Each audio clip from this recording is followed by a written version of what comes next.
कभी कभी कुछ आवाज़ें ऐसी होती हैं जो काने से नहीं आत्मा से सुनाई देती हैं। मेरा नाम आरव है। मैं एक सिंगर हूं। कम से कम था। ये कहानी एक ऐसे सपने की है जो अधूरा रह गया, और उस अधूरेपन ने जिसे चुना वो मैं था। ये सब तब शुरू हुआ जब मैं अपने कॉलेज के आखिरी साल में था। वार्षिक म्यूजिक कंपटीशन की तैयारी चल रही थी। पूरे कॉलेज में बस एक ही नाम गूंज रहा था, मेरा। लोग कहते थे, आरव तू जीत ही जाएगा। पर मैं जीतना नहीं चाहता था। मैं कुछ अलग करना चाहता था, ऐसा गाना जो लोगों के जहन में हमेशा के लिए रह जाए। कंपटीशन से एक हफ्ता पहले मुझे कॉलेज की लाइब्रेरी के पुराने सेक्शन में एक फटी पुरानी डायरी मिली, म्यूजिक नोट से भरी हुई। उसके पन्ने काले थे, जैसे बहुत समय से किसी ने छुआ ही नहीं हो। उस डायरी के बीच में एक अधूरा गीत लिखा था, बिना अंक के, बस एक धुन पर रुकता हुआ। नीचे एक नाम था, विराट। मैंने कभी उस नाम को कॉलेज में नहीं सुना था, न दोस्तों से न सीनियर से। शायद कोई पुराना छात्र रहा होगा। मैंने उस अधूरे गाने को अपने हिसाब से पूरा करने की कोशिश की, लेकिन हर बार कुछ अजीब हो जाता। या तो मेरी आवाज रिकॉर्ड नहीं होती, या फिर धुन खुद खुद बदल जाती।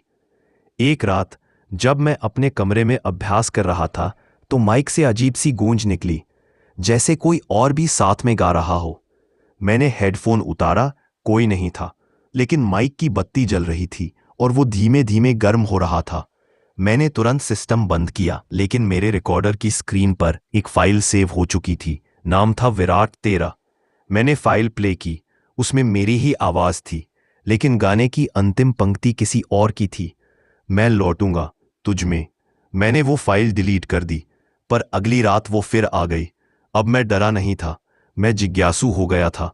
मैं जानना चाहता था विराट कौन था और ये गाना क्यों अधूरा है। मैंने कॉलेज के पुराने रिकॉर्ड खंगालने शुरू किए, और तब जाकर पता चला कि 5 साल पहले एक लड़का, विराट मेहरा, इसी कॉलेज में था।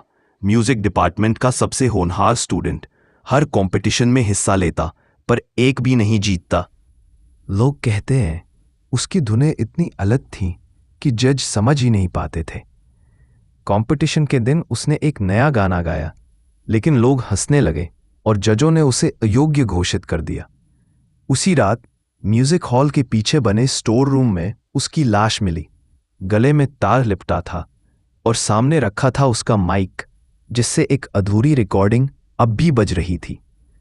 कॉलेज ने उस कमरे को बंद कर दिया और उसका नाम तक मिटा दिया, पर मैं जानता था वो गया नहीं था। कंपटीशन से एक दिन पहले मुझे एक सपना आया। मैं स्टेज पर था और सामने पूरा ऑडिटोरियम, लोग तालियां बजा रहे थे। मैं गा रहा था, पर जब मैंने आंखें खोली तो देखा ऑडिटोरियम में कोई नहीं था। सिर्फ एक चेहरा दिख रहा था, स्टेज की आखिरी पंक्ति में, विराट। उसके चेहरे पर मुस्कान थी, लेकिन आंखों में आंसू थे। उसने इशारा किया, आओ। मैं नींद से चौंक कर उठा। मेरी रिकॉर्डिंग ऑन थी। मैंने उसे प्ले किया। उसी सपने वाली धुन थी, लेकिन गाने की आखिरी लाइन मैं नहीं गा रहा था, अब तू मेरा अंत है। कंपटीशन की रात आ चुकी थी। मैंने वही अधूरा गाना चुना, आंखें बंद की और माइक थामा। जैसे ही गाना शुरू किया, मेरी धड़कनें धीमी होने लगीं। शब्द अपने आप बनते गए। मैं खुद नहीं जानता था मैं क्या गा रहा हूं। स्टेज पर अंधेरा था, सिर्फ एक स्पॉटलाइट मेरे ऊपर थी, और गाने के अंत में एक नई पंक्ति जुड़ गई, जिसका सपना पूरा नहीं होता वो लौट कर आता है। तालियां बजीं। लोग खड़े होकर तालियां बजा रहे थे, लेकिन मेरी आंखें बंद थीं। मैंने जैसे ही खोली, मैं ऑडिटोरियम में अकेला था। कोई दर्शक नहीं, कोई जज नहीं। मंच पर सिर्फ मैं और सामने लगी खाली कुर्सियां। मैंने पलट कर देखा, स्टेज के पीछे विराट खड़ा था। मैं चिल्लाया, तू क्या चाहता है? उसने बस एक शब्द कहा, अब मैं पूरा हूं, और मेरी आंखें बंद हो गईं। जब मैंने फिर होश में आंखें खोली तो हॉस्पिटल में था। डॉक्टर कह रहे थे कंपटीशन के दौरान मैं स्टेज पर बेहोश हो गया था, लेकिन रिकॉर्डिंग में कुछ और ही था। वो पूरा गाना रिकॉर्ड हो चुका था, आवाज मेरी नहीं थी। गाने के अंत में विराट का नाम खुद ब खुद लिखा गया था।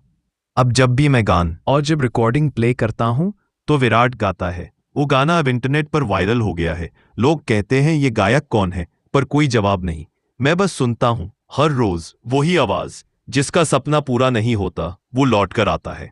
अब मैं गा नहीं सकता, क्योंकि मेरी आवाज अब मेरी नहीं रही।